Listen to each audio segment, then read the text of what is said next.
Hello everyone, welcome to our channel Shri Ganesh creations. ఈరోజు మనం సొద్ద రొట్టెలు తయారీ విధానం తెలుసుకుందాం.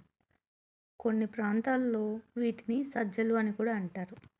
ముందుగా దీనికి కావలసిన పదార్థాలు సొద్దపిండి, పచ్చిమిర్చి, ఉల్లిపాయ, కరివేపాకు, జీలకర్ర, తగినంత ఉప్పు.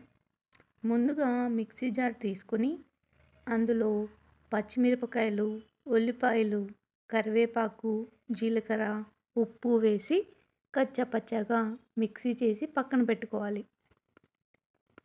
తర్వాత ఒక బౌల్లో సొద్దపిండి తీసుకుని తయారు చేసుకున్న పచ్చిమిర్చి, ఉల్లిపాయ మిశ్రమం కలుపుకుని వేడి నీటితో చపాతీ పిండిలాగా మెత్తగా కలిపి పక్కన పెట్టుకోవాలి.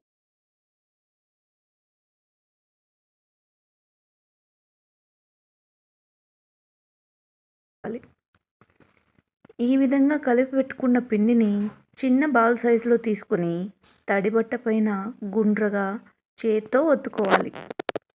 చెయ్యి అంటుకున్నట్లు అనిపిస్తే కొద్దిగా పిండిని చేతికి అంటించుకుని లేదా చేతిని నీటితో తడుపుకునైనా ఒత్తుకోవచ్చు. ఇలా గుండ్రగా ఒత్తిన రొట్టెని స్టవ్ పైన హై ఫ్లేమ్లో వేడివేడి పెనం పైన వేసుకుని రెండు వైపులా మీడియం ఫ్లేమ్లో కాల్చుకోవాలి. రొట్టె చేత్తో వేసుకోవడం రాకపోతే బట్ట సహాయంతో అయినా పెనం పైన వేసుకోవచ్చు.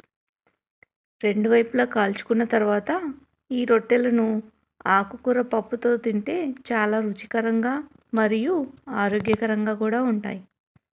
Thanks for watching.